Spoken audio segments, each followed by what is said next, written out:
Yeah, invited guests in your different capacities, our dear incubators,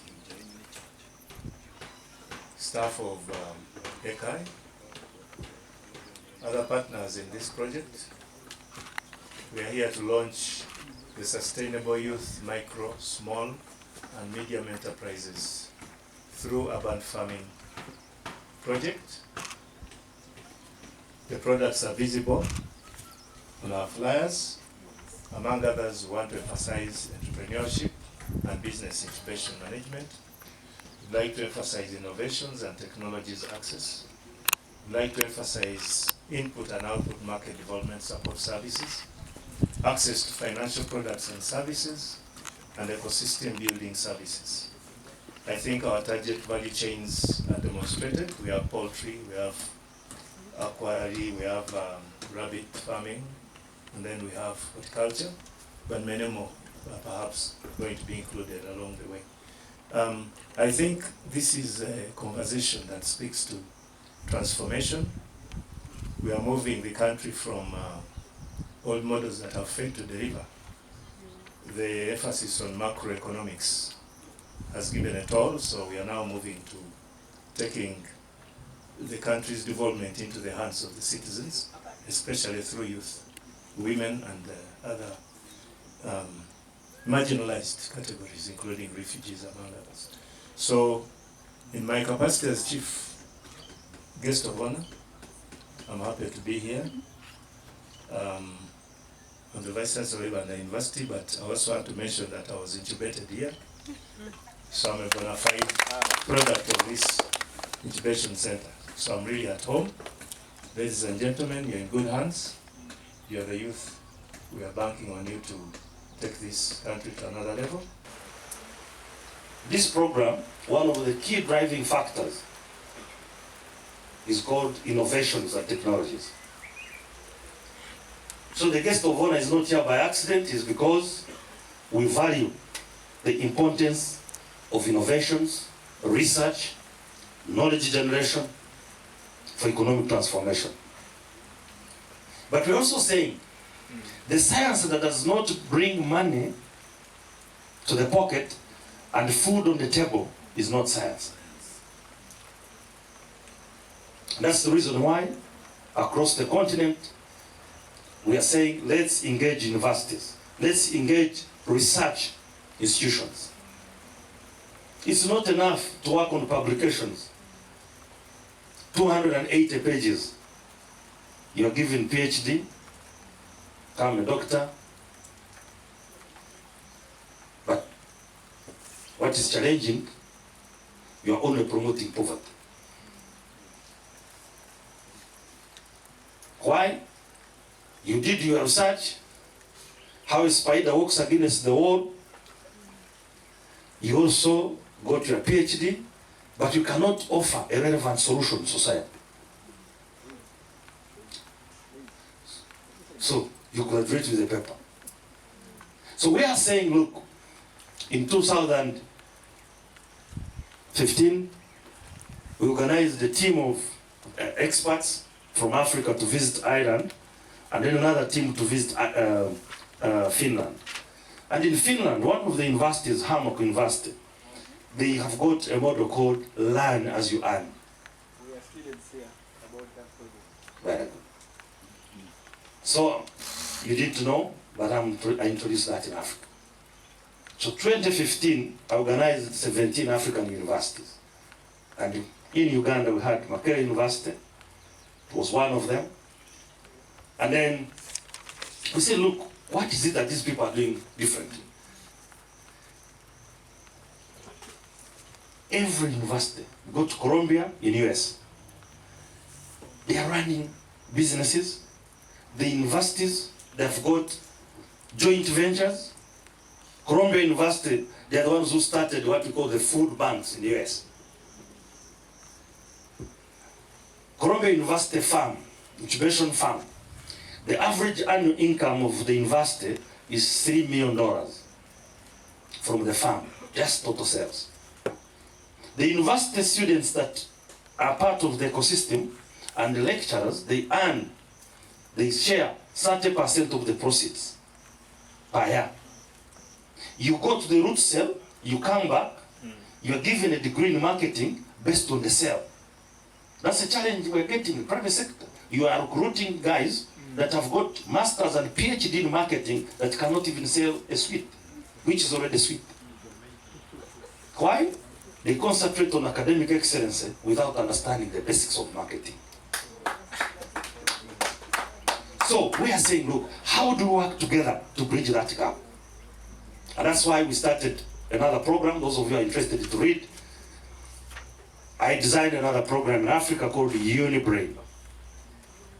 So together with my colleagues, we piloted that in 17 African countries, and now it is being applied in different institutions. So the learn as you earn model is something that we would like, the model would like to promote in Uganda and in Africa. So this program is going to work with universities, technical institutions, to do what you call technology and innovations commercialization. And we're going to use learn as you earn model. And we're going to use the co-creation approach, the 4 C's, which I mentioned last time. We must co-create together, co-finance together, we must co-implement, and we must continue to learn, what we call the co-learning. So for me, I would like Fiona and the team to actually document how much is it that the youth are already putting in terms of co-financing. You should be able to demonstrate. They are here and spending their time. They can work somewhere else and earn. So we need to document. They are also contributing. Yeah. So don't document on their side that they ate food or they didn't time. No. Open a page for them to keep signing their time, any contribution that you can monetize. Then later you should draw a balance sheet and say, look, these are fellow investors. We don't want to deal with those who are going to just look that they're here to benefit. We don't deal with beneficiaries. We deal with incubators in business. And you should be CEOs. After here, these should be CEOs running their own business. So don't talk about beneficiaries of the project. No. We don't, where I'm involved, I don't design such a things. Because we use incubation model. So we need to work together on that. Now, this team, I'm thinking that engage them in the piloting, proving this F3A model. And we can work with Simon and the team. I think Fiona, the discussion of today, these guys can be very critical. Understanding the role of the incubators in addressing the 3 critical challenges of the F3 model. One is food availability, food affordability, and accessibility. Because when it comes to cities, everybody is running. They say, okay, we come to the city, but what is in the city? Who's going to feed the people? And that's why we designed this program based on that principle. But how can we now integrate the two? So I think senior, we may need to think around those lines and see how do we bring in this concept and then engage these youth to feed the city. And we can work out an arrangement with the traders. These guys can be given space. They can be given some facility, because at the moment we didn't design the capitalization. Because we are saying after 2 years of the program, we should now capitalize the businesses that are ready, that we have tested. But now we are also saying, look, 2 years is too long. These guys must start. So we are already engaging the bank. We are saying, okay, what can we do in the medium term? Because you remember, we designed this thing 5 years back. So things have changed. So we already know. Those that are ready, we need to start thinking of what we can do together. Talk about opportunities. You are given a chance, you start listing all problems. Who is going to invest in problems? Talk about the opportunities and what you are doing. So I would like to see Ali. Fiona should already document out of 39. You said there are 39. How do you rank them?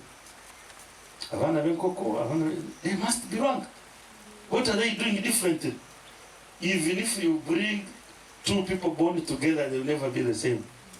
I want to start seeing characterization of these guys.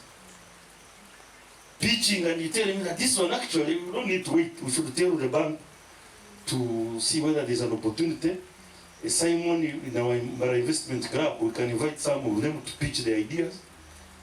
Some we should arrange a mentor-mentee, invite the Mbarara Investment Club to come and listen to these young guys. They can capitalize their business.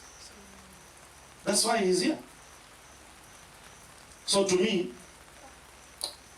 there is a lot we can do together. Thanks so much once again, Professor Alex Ariho, the CEO of AIN, the African Agribusiness Incubator Network, and the founding director of Excel Hot Consult Agribusiness Incubator. The program that we are promoting here, as I mentioned earlier, is focusing on business incubation.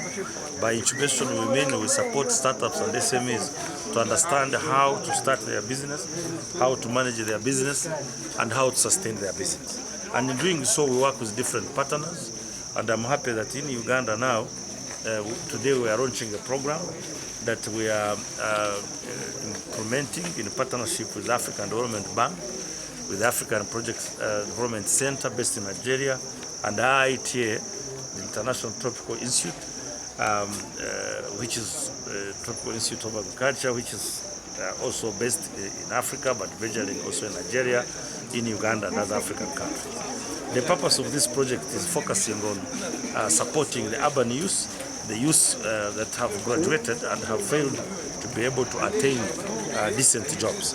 And we are working together with Excel Hot Consult in Uganda, particularly in Mbarara district, to support the youth that have graduated in Mbarara city who are interested in urban farming, that we can help to start their business, to capitalize their business, to have access to market, and at the same time access technologies and innovations. So today we had different partners from the African Development Bank, the team from AIN, Excel Hot Consult, the local government representatives, the banks, they were here. And at the same time, the young graduates that are already going through incubation. And we had an opportunity, of course, also to interact with universities, because we think these graduates from universities can be supported, but we cannot support them without engaging the universities. So I'm happy that we had representatives from different universities in Uganda, Uganda University, Makerere University, Bishop Stewart University, and Mbarara University, to be part of this ecosystem where we can bridge the gap that is existing between the graduates and transiting them from the university, creating their own jobs, creating their own employment by starting business. So the whole thing is we are looking at opportunities for young people to be able to feed the cities, and by feeding the cities, they should be able either to offer a service or product. And in so doing, they are creating employment, they are creating jobs on their own. And that is very, very critical for us as a country, because that rhymes very well with the Parish Development Model, with Vision 2040. And again, it rhymes very well with the African African Union Agenda 2063, that is looking at economic transformations to see where the incentives and benefits. And therefore, at times it is generally taken men that youth are not interested. They are like any other person. If the incentives and benefits are not clear, why would I be interested? So what the program is doing now through incubation is to avail these opportunities, these incentives and benefits to the youth. And for example, we are here with the chairman of Mbarara District Traders Association, Mr. Simon, and he was able to say, look, the youth can be given space to market their product. So if they have space to market their product, then that's an opportunity for them. That's an incentive for them to know that once they get into farming, they can get their produce and they can sell. I'm heading the project titled Sustainable Youth Micro Enterprise Program in urban farming, and we are supporting youth graduates to undertake urban farming in 4 value chains: poultry, horticulture, aquaculture, and can culture. And these are key enterprises that we've seen as being a key drive to create employment for the youth who are in urban setting but are not able to get employment. We feel that these youth can earn a living by undertaking these programs. So today we are launching the incubation and skilling of these youth to start, sustain, and manage their businesses. That's why we are here today, launching this project. It's a consortium between 3 partners, and it's implemented in 3 countries, Uganda, here in Mbarara specifically, Democratic Republic of Congo, and in Nigeria. It's only looking at urban youth that are out of employment. The message we have for the youth is that agriculture, agribusiness is the only way to go now. Every person, every Ugandan needs food in their household. And you cannot have this food on the table if the youth are shying away from agriculture. Uganda has over 60% of Ugandans are youth. So we need youth to engage in agriculture so that they are able to feed the population. And we feel the only way to do that is undertaking agribusiness enterprises that are market-driven. In other words, we are talking of market-driven investment. We are not saying that you start a business and then you start looking for the market. But here is already a market. Everybody needs food on the table in their households every day. Okay, thank you so much. My name is Simon says, and I'm the chairperson of Ambasita. Ambasita is Mbarara City Traders Association. It is the umbrella of the business community of Mbarara City. And we have gotten an opportunity to come and witness this launch of this business incubation event for the youth who are going to be trained in 3 agricultural practices, as the previous speaker has said. And basically, we are also looking at the youth who are in the urban centers and how best they can benefit and make a living from agriculture. This urban farming is good because it is trying to highlight the student, the youth, on how they can utilize agriculture, make money, have some income, even when they don't have those big pieces of land where they can cultivate from. So this is an opportunity for them at least to know how to utilize their compounds at home, how to become innovative, to see that at least from the agriculture that is set up in the whole country can be of importance to them to make a living.